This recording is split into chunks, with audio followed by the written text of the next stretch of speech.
Assalamualaikum warahmatullahi wabarakatuh dan selamat hari. Pada hari ini, saya Anas Hamid bin Adi Mansur bersama rakan saya Nurdin Kristina binti Hazli sedang berada di IPG Kampus Datuk Razali Ismail.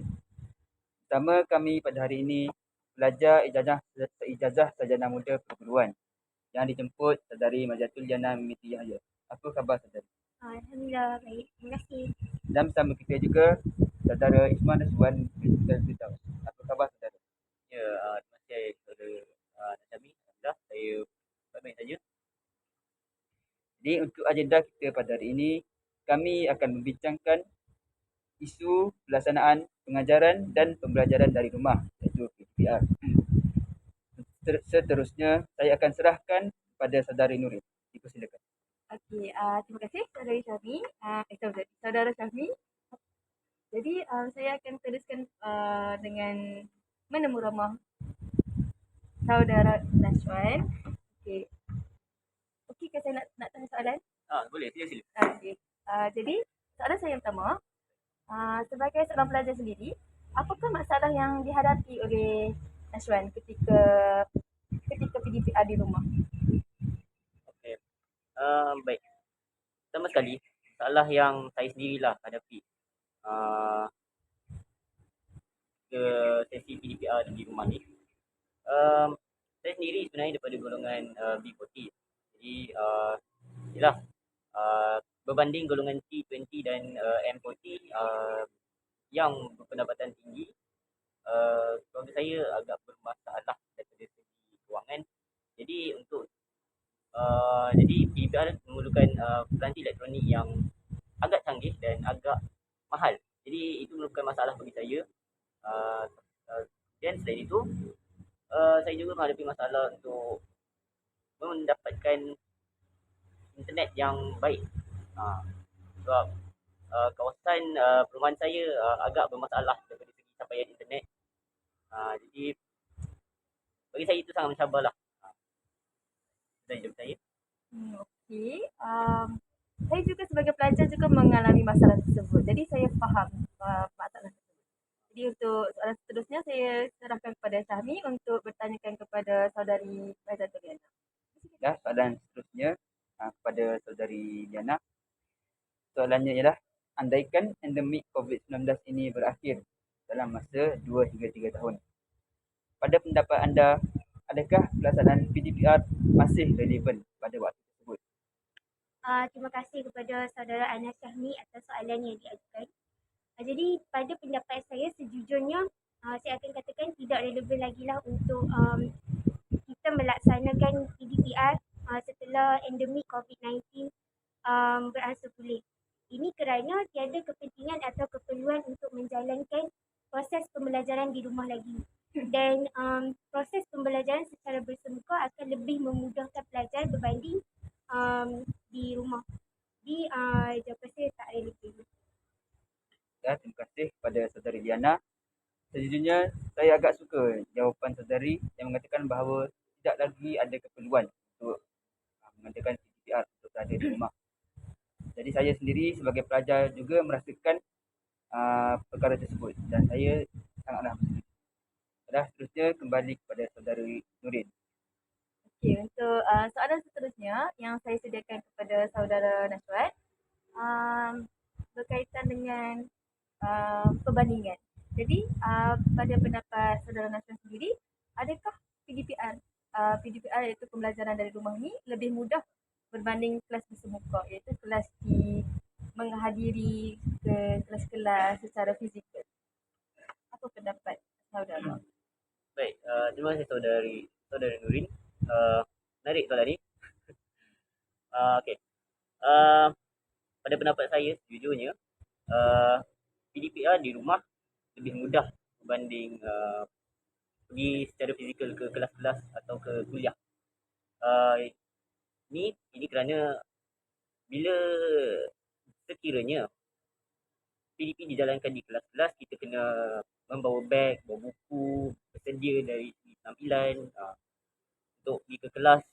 Jadi bagi saya perkara itu agak leceh dan agak rumit sikit berbanding PDPR di rumah, yang yang kita cuma perlu onkan laptop, on atau peranti elektronik, pakai baju yang sopan dan terus kita boleh join sesuatu kelas tersebut. Baik, itu saja. Jawapan yang baik, tapi adakah saudara rasa ada keburukannya juga daripada pembelajaran dari rumah berbanding pembelajaran secara fizikal? Yes, sudah semestinya. Akan ada keburukan dia juga daripada segi pemahaman pelajar.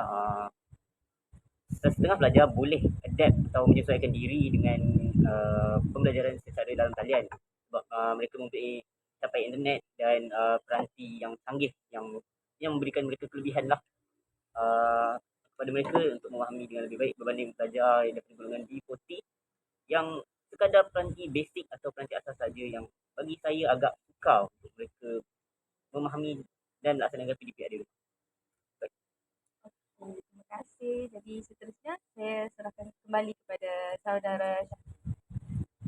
Baiklah, untuk perkara seterusnya, di sini saya nyatakan pensyarah Pusat Kajian Pendidikan dan Kesejahteraan Komuniti Universiti Kebangsaan Malaysia, Dr. Anwar Ahmad berkata, isu yang timbul ialah negara kita sebenarnya masih belum cukup bersedia untuk melaksanakan PDPR dalam talian. Ada dua sebab, iaitu ketidakmampuan dari segi penyediaan peranti yang sesuai dan mencukupi serta capaian internet yang kurang memuaskan. Adakah pada saudari Liana, adakah anda setuju dengan pernyataan ini? Terima kasih. Ya, saya sangat bersetuju dengan apa yang telah dinyatakan. Ini kerana saya juga mengalami perkara yang sama. Dari segi maaf apa tadi? Peranti elektronik. Okey, dari segi peranti elektronik, ya memang agak sukar bagi golongan-golongan yang kurang berkemampuan kerana banyak isu-isu yang timbul berkaitan pelajar-pelajar yang kurang berkemampuan, mereka perlu berkongsi peranti elektronik bersama adik-beradik yang lain. Jadi di sini apa yang menyukarkan adalah mereka perlu bergila-gila untuk menggunakan peranti elektronik tersebut. Jadi kadang-kadang mereka tidak dapat menyertai kelas disebabkan oleh kerana mereka terpaksa beri laluan kepada adik-beradik yang lain. Dan mereka juga mungkin tidak mampu untuk membeli seperti yang saudara Nashwan katakan sebentar tadi, mereka tidak mampu untuk membeli peranti elektronik yang lebih canggih. Jadi mungkin tidak sesuai dengan penggunaan peranti elektronik pada abad ini. Dan untuk soalan seterusnya berkenaan capaian internet, saya bersetuju bahawa capaian internet di Malaysia kurang memuaskan kerana saya yang tinggal di bandar juga mengalami masalah capaian internet di rumah. Jadi gangguan-gangguan tersebut menyukarkan proses pembelajaran secara dalam talian. Dan jika ianya lebih baik untuk kerajaan ataupun pihak-pihak yang bertanggungjawab menambah baikkan kualiti capaian internet. Baiklah, terima kasih kepada saudari Liana atas penjelasan yang amat ringkas daripada itu tadi. Terusnya saya serahkan kepada saudari Nuni. Okey, jadi soalan terakhir saya pada hari ini kepada saudara, jika saudara diberi peluang, apakah yang saudara ingin ubah dalam pembelajaran atas talian ataupun PDPR ni untuk menambah baik dan menambah keberkesanan dalam PDPR menurut saudara? Baik. Pertama sekali, jika saya diberi peluang untuk menambah baik PDPR ni, sekiranya saya dilantik sebagai Perdana Menteri atau apa-apalah yang berkaitan dengannya, benda pertama sekali yang saya akan tambah baik ialah semestinya capaian internet. Capaian internet di Malaysia ini sangat tidak memuaskan sebenarnya.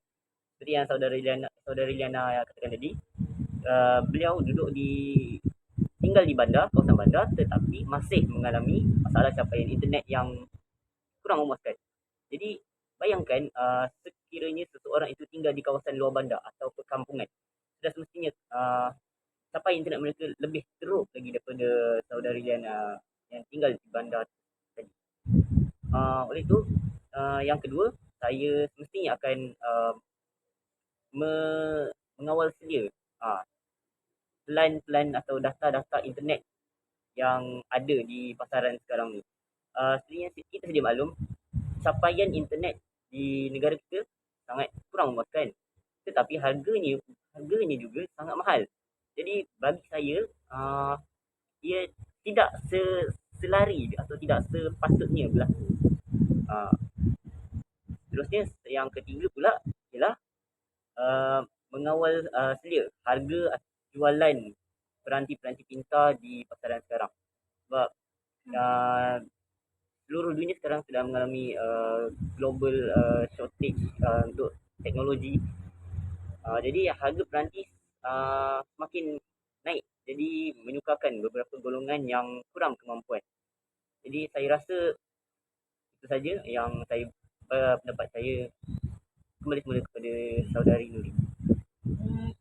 Idea yang sangat bernas daripada saudara, dan ada beberapa idea juga yang sangat saya tak terfikir pun, dan saya merasakan idea itu sangat-sangat bagus dan melibatkan semua. Jadi kita kita sebagai pelajar ni, saya sendiri sebagai pelajar bersetuju dengan idea-idea yang diberikan. Jadi untuk soalan yang saya berikan tadi, saya sangat berpuas hati lah dengan jawapan tersebut. Terima kasih. Jadi untuk soalan yang terakhir daripada saudara Syahmi, saya serahkan kembali kepada dia. Baiklah, untuk soalan terakhir saya pada hari ini, kajian Fakulti Pendidikan UKM yang diketuai oleh Profesor Madya Dr.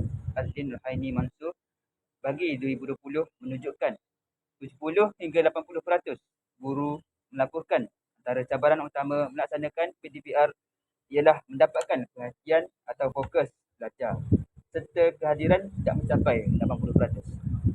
Jadi, pada pendapat anda, saudari Liana, apakah tindakan yang harus dilakukan untuk menangani masalah ini?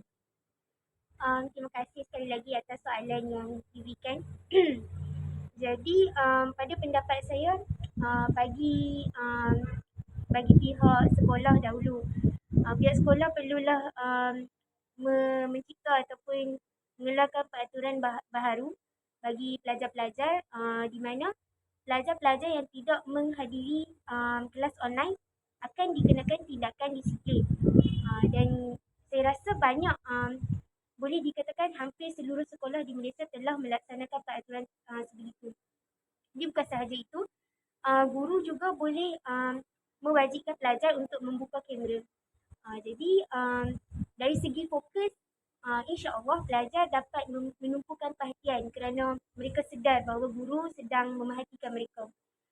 Dan bagi ibu bapa pula, kita bercakap tentang PDPR, jadi di rumah semestinya ibu bapa lah yang memainkan peranan penting dalam mengawal anak-anak semasa di rumah.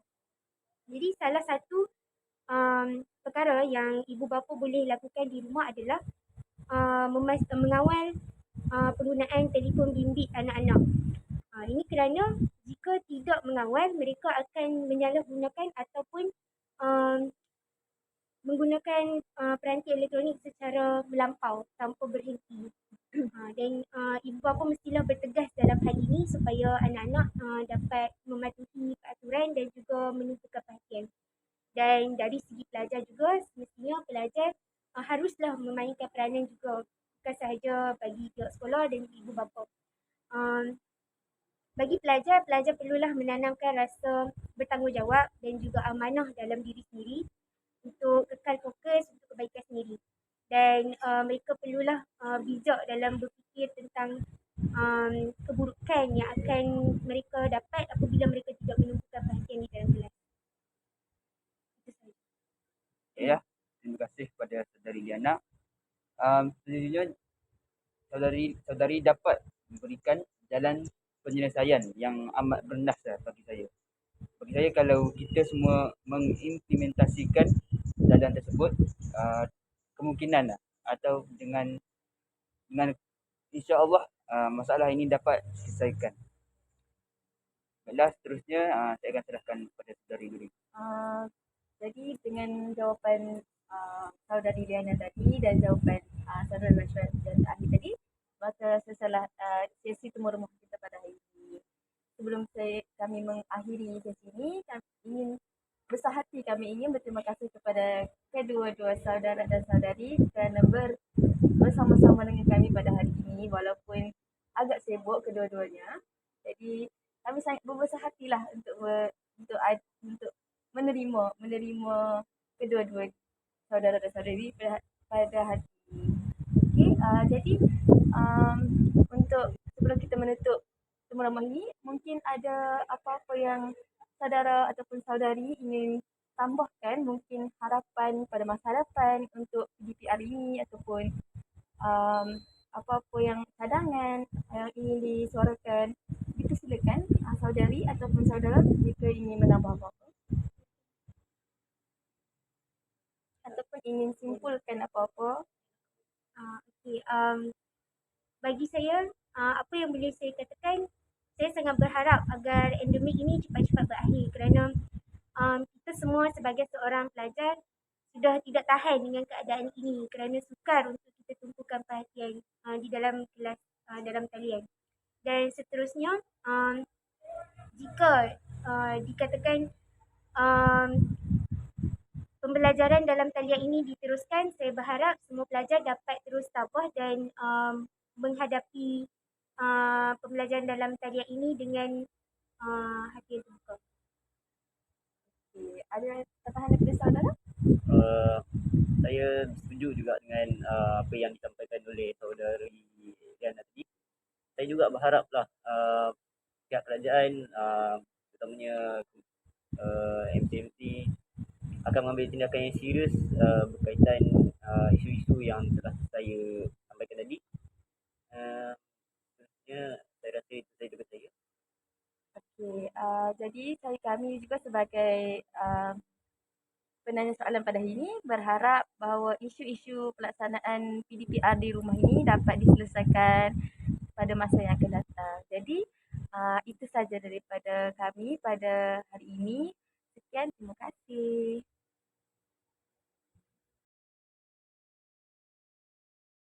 Assalamualaikum warahmatullahi wabarakatuh dan salam sejahtera. Nama saya Nuri Kristina Melati Hazli selaku penemu ramah dalam video temu ramah isu pembelajaran dalam pembelajaran dari rumah yang sebelumnya. Jadi saya akan menerangkan beberapa ciri-ciri komunikasi berkesan yang terdapat dalam video temu ramah kami yang sebelumnya. Antara yang saya akan jelaskan di sini ialah sapaan, iaitu apabila kami sebelum kami memulakan soalan, kami menyapa dulu kedua-dua tetamu yang kami jemput. Contohnya kami memberi salam dan menanyakan khabarnya. Okey, seterusnya pula mendengar dengan aktif. Apabila tetamu kami dalam video tersebut iaitu Ishman Ashwan dan Fazatul Liana memberi jawapan, saya dan Syahmi sebagai penemu ramah fokus dan mendengar dengan aktif, di mana kami tidak mengganggu mereka ketika mereka bercakap dan kami membuat kesimpulan kepada apa yang dikatakan oleh kedua-dua pelajar tersebut dan berarti kami mendengar dengan baik apa yang mereka cuba sampaikan dan kami bersetuju dan memberi pendapat kami pada akhir perbualan tersebut. Akhir sekali ialah mendengar dengan empati. Sama seperti tadi, dengar dengan aktif. Kami mendengar dengan empati iaitu kami membuat kesimpulan dan bersetuju dan kami tidak mengganggu ketika dia bercakap, seperti itu. Jadi untuk ciri-ciri yang seterusnya saya serahkan kepada ahli kumpulan saya yang seterusnya. Assalamualaikum warahmatullahi wabarakatuh. Saya Ismail Ashwan bin Mudal Firdaus.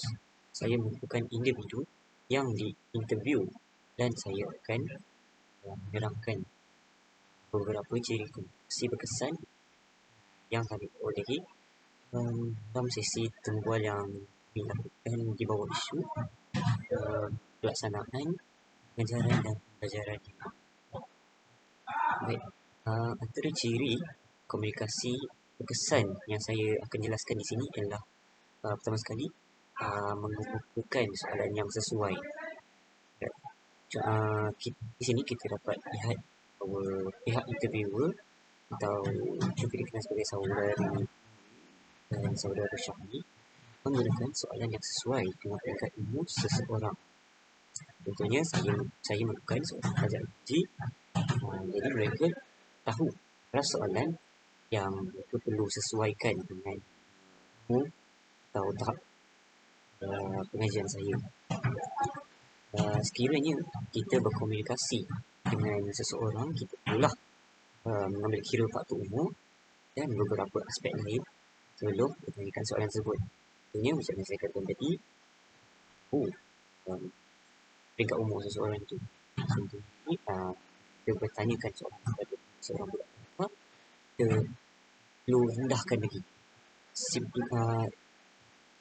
mudahkan lagi soalan yang kita tanyakan supaya budak tersebut faham dan soalan kita. Baik, seterusnya senyuman mimik muka. Seperti yang dapat komunikasi antara interviewer dan interviewee banyak diselami dengan mimik muka dan senyuman. Hal ini kerana senyuman dapat membuatkan seseorang itu berasa selesa untuk bercakap dan tidak akan merasa janggal. Itu sahaja daripada saya. Sekian, terima kasih. Assalamualaikum warahmatullahi wabarakatuh. Saya Mazatuliana binti Yahya. Berdasarkan temu ramah tersebut, kesemua individu yang terlibat dalam temu ramah tersebut menunjukkan ciri-ciri komunikasi yang berkesan. Yang pertama sekali, ciri-ciri ikhlas dan jujur. Kesemua penemu ramah dan juga orang yang ditemu ramah menjawab segala persoalan dengan jujur dan soalan yang ditanya adalah ikhlas dari hati. Dan yang seterusnya, suara yang jelas. Sejujurnya semua individu menggunakan suara yang jelas dan lantang semasa menjawab dan bertanyakan soalan. Assalamualaikum warahmatullahi wabarakatuh. Saya Anas Syahmi bin Adi Mansur selaku pengacara majlis bagi sesi temu ramah bertajuk Isu Pengajaran dan Pembelajaran dari Rumah PDPR yang dibentangkan dalam video sebelum ini. Jadi tanpa membuang masa, saya akan teruskan dengan sesi perbincangan ciri-ciri komunikasi berkesan yang terdapat dalam video yang telah kami lakukan dalam video sebelum ini. Baiklah, ciri pertama yang akan saya ketengahkan ialah maklum balas yang baik daripada pendengar. Sebagai contoh, apabila kami selaku pengacara majlis bertanyakan soalan kepada orang yang ditemu ramah, mereka didapati dapat menjawab soalan kami dengan baik. Bukan itu sahaja, malah mereka juga mampu berkongsi pendapat dan idea mereka sendiri sebagai tanda mereka memahami topik yang sedang kami bincangkan. Selain itu, mereka juga dapat memberi respons yang baik setiap kali kami menyapa mereka.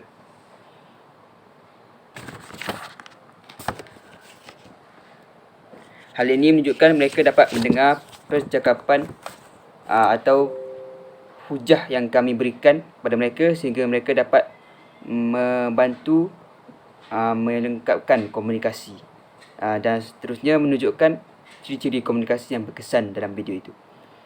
Baiklah, ciri yang kedua ialah menjaga air muka. Kami selaku pengacara majlis berusaha sedaya upaya untuk tidak menelitkan unsur-unsur sensitif atau perkara yang mungkin menyinggung hati orang yang ditemu ramah. Jadi kami cuba untuk bertanya soalan yang seumum mungkin agar mereka dapat menjawab dari sudut mereka tetapi tanpa perlu menyentuh hal-hal peribadi. Saya rasa itu sahaja daripada kumpulan kami. Sekian, terima kasih.